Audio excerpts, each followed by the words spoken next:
Yesterday we took a look at a few of the guillotine tools I had and looked at what it might take to weld up a very simple one.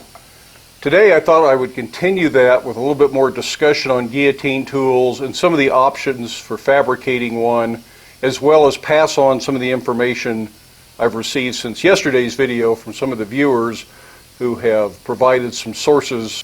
Things like the Smithin Magician that I thought was completely unavailable. Turns out it's still being sold just by somebody else, and I'll fill you in on who that might be before we get to the end of the video. Well, here's the little tool we made yesterday. I've cleaned up some of the welds and done a little bit of grinding on the top to round up and bevel the edges, make it look a little bit prettier. It won't work any differently. It worked fine yesterday and it'll still work just fine now. It just looks a little better, and I started putting a little coat of paint on there. Not that I paint my tools too often, but I just thought I'd show that even a simple tool like that can really look pretty refined and pretty well done. They work just as well either way. When we made the guillotine tool yesterday, I didn't show any of the cutting, grinding, welding, cleanup, any of that stuff on camera. I figure if you know how to weld, that's all stuff you can do. You just kind of need a pattern or a plan to go by. And with that in mind, today I decided not to even go back and forth as I do those steps. I went ahead and made the tools this afternoon, and they're finished enough to show you. I'll still do a little bit more work and clean them up and do some polishing and such. Not physical polishing. But since it's already about an hour after when I normally quit for the day, that way I can get in and go have dinner just a little bit earlier by not taking that extra time. So let me show you what we did today. I made two tools, and they're both based on the same theme, and that is a tubing system that the die slides in as opposed to side-by-side guide. So it's kind of a cantilevered tube, and the die slides up and down in the tubes. And just like yesterday's tool, this die is really tight, and I'll explain that in a minute, but just like yesterday's, I left the die intact. I did not cut it into the two halves that it will make the finished die, and that way I'm sure that my tubes line up straight up and down. One of these is made out of square tubing, and I actually managed to find a piece of square tube that would work with a piece of square 4140 I had, so this is going to work out fine. And the other one is made out of tubing that I welded up and made to fit this die. Now let's take a closer look at both of these tools. Now these are both essentially the exact same concept, and that is a tube welded to a hardy shank. This goes in the anvil, and the die sits on the anvil. There's no bottom plate here to hold that, and I'm going to talk about my thoughts on that concept here in just a second. But it's really just that simple. In the case of this one, it's a piece of square tubing. Like I say, that's still kind of tight, but we'll get that to work. And it's square tubing that just barely fits my die stock. As a matter of fact, I can't get the die stock to actually go in there as the tubing comes. I had to take a file, and there's just a little bit of a weld seam in here, and I had to file that down and just smooth up the inside a little bit with a file, and I'll still need to do a little more of that apparently, because this doesn't slide as easily as I would like it to. But it is really just that simple. You cut your bottom die holder and your top die holder and space them far enough apart, and you want to, I don't have the dies made for this, but you want to space it so that your bottom die can come in from the side and drop down. It's not real critical, but it makes die changes easier. Otherwise you've got to feed the bottom die down from the top to get it into the bottom. But if you have enough space here, it's a little bit easier to do that. And it gives you the ability to make bottom dies that are actually bigger than your tube if you want a little table or something like that that sits in here this way. But that's one of the things I don't like about this method of using this regular off-the-shelf tubing, is that you got to get in there and file it and make it fit. Now that I've done that, it is really a rather excellent fit. I'm quite pleased with it, and it's just going to take a little cleanup to make sure it runs smoothly. So it's not a bad way to go. This one, on the other hand, I didn't have any tubing this size, and I like this 3/4 by 1.5 inch die size. So instead of trying to find tubing or going to my supplier and buying a 20-foot piece of tubing to get this 3 inches worth that I've got here, I just cut 4 pieces per die holder, so 8 pieces total that fit around here.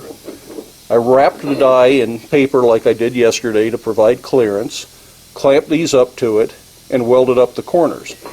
When I do that, this is really oversized,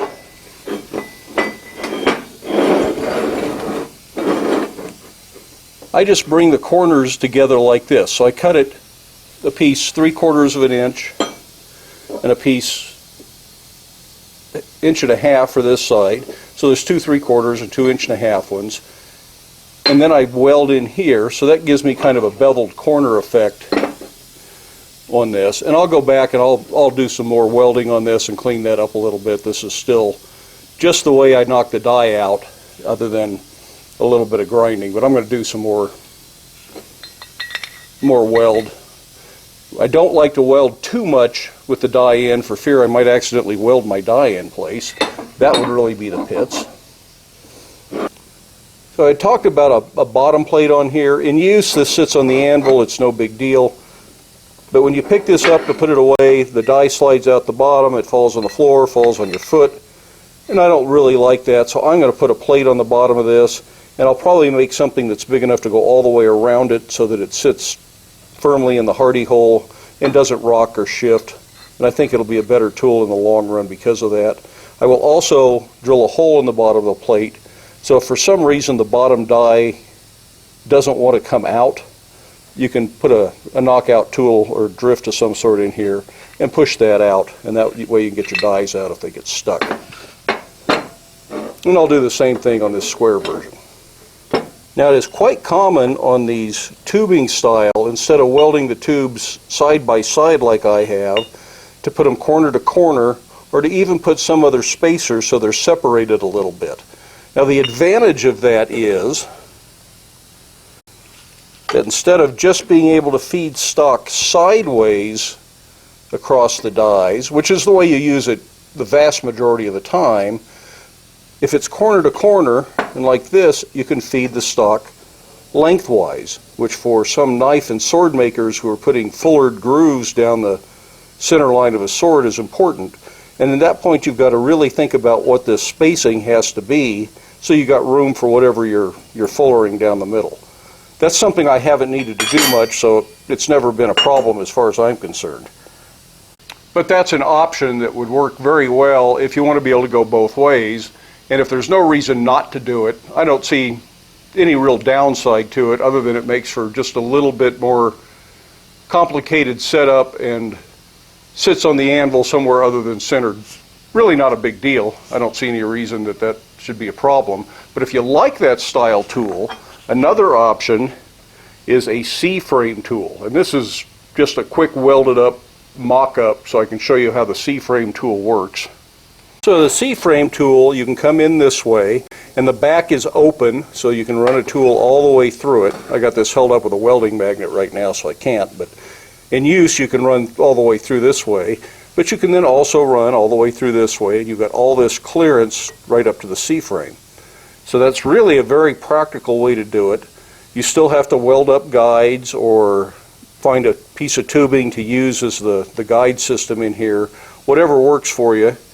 But it's certainly an option. This is just a welded up piece, and you could do it like this.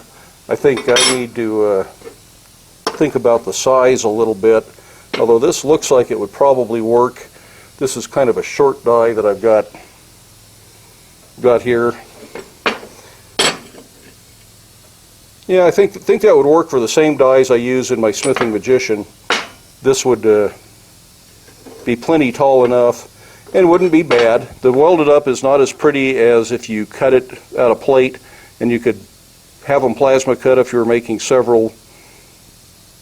Certainly you could cut one with a bandsaw or some other means. You could find a way to cut out a couple of plates. You need one plate on each side, plus the fronts for your guides and the backs for your guides. So it's pretty simple, and probably needs some sort of reinforcement up here in the back, plus a bottom plate and hardy stem. that when we talk about turning these, putting it corner to corner so you can have the die out here in relationship to the tool, you see a lot of square bar ones done that way. I'm not sure there's a benefit to the square bar tool done that way, because you can turn the bar 90 degrees and put it back in and change the orientation of your die just by doing that. So if it's a fullering die, just turning it 90 degrees is all you have to do, unless you create a big offset, and then there would be an advantage to that. Now yesterday we talked about mild steel dies, and there have been some comments about this in the comment section down below on the first video about dies bulging out, and that's an experience I've had. This is a set of mild steel dies, and if I let that fall in there, it's hard to get back out because this is upset so badly and it needs to be dressed again. But this was also about 1 inch longer when I first made this die. It's been ground down and redressed so many times that it's just about useless now. So you can see, or hopefully you can see, how badly mushroomed that is. And that's the same experience that some people are reporting in the comment section. And that's not the end of the world by any means. If you have a grinder, they're easy to dress, and they're not hard to make a fresh one if you wear it out to the point you need a fresh one. I've had this set that's mushroomed over now probably for 10 or 15 years. I don't use them that much, so it's not that big a deal. If it was something like the butcher dies or the cutoff dies that I use all the time, I would absolutely make them out of a hardenable steel. And even the hardenable steel will mushroom over, but it's not as bad. So you'll still need to dress them, and eventually my butcher dies will probably need to be replaced because they're the ones I use the most. So another 10 years, maybe I'll have to make a new set. As I said, I found out, because one of you folks shared the information with me, that the Smithin Magician, and that Smithin that ends with an N, there is no G, so it's not Smithin Magician. The Smithin Magician is still available. Apparently, Blacksmith Journal sold the rights to sell this tool to blacksmithsupply.com. I hate to say it, but I've never heard of blacksmithsupply.com. I went and looked at their website this morning, and they've got a lot of stuff. They've got anvils and swudge blocks, Smithin Magicians, and all the usual hand tools and hammers and welding flux and all that stuff, so it'd be worth paying them a visit to take a look. And they have this in kit form or finished form, and they have die blanks, and they have finished dies of several varieties and configurations. So if you're looking for an actual Smithin Magician, that's the place to go and look. Well, there's another brief look at Guillotine Tools. I think if you have any fabrication experience whatsoever, if you own a welder and you own a chop saw, you probably have the skills to make one of these. They may not be the prettiest tool in the world, but they will probably work just fine. By the way, another idea that I saw, Rob, I think from Denmark, I hope that's right, shared his square bar tool, and he actually used 2 pieces of tube welded next to each other, and they were corner to corner. I think I'll see if I can put a picture in right about here. Well, here is a picture of Rob's Guillotine Tools. You can see the bolts on the side allow the guide tubes to be raised and lowered, and that allows for more height in the dies, and this is just a picture of it in use. So this is a fairly good idea to make an adjustable tool. And you can see how he's made those tubes adjustable so that the tubes can slide up and down the hardy stem, and he can increase the height for different size work pieces. And that's a really good idea. That way you can get a taller work piece in without your die being way up here and being floppy. It keeps the relationship of the die and the guide the same the whole time. So I kind of like that idea. Here is another drawing of a guillotine tool. This was shared by Phil, and he wasn't sure what the original source was. If you know whose this is, I'd be happy to give credit down in the description for the video. I hope you found that practical. I hope those of you who are thinking about building a guillotine tool now have several ideas between the simple one we did yesterday, the simple ones with welded up tube, whether you have tube that fits the die stock you like, or whether you have to make tube to fit the die stock you like. Both ideas work just fine. Lots of different ways you can assemble these to make them work.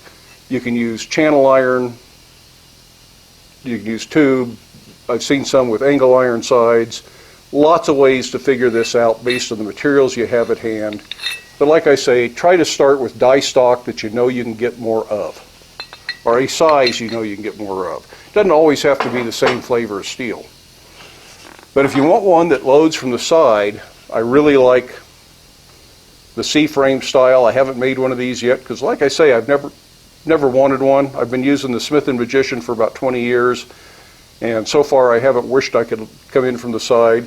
But I may make one. Maybe I'll make another plate just like this one and weld one up just to see what that looks like.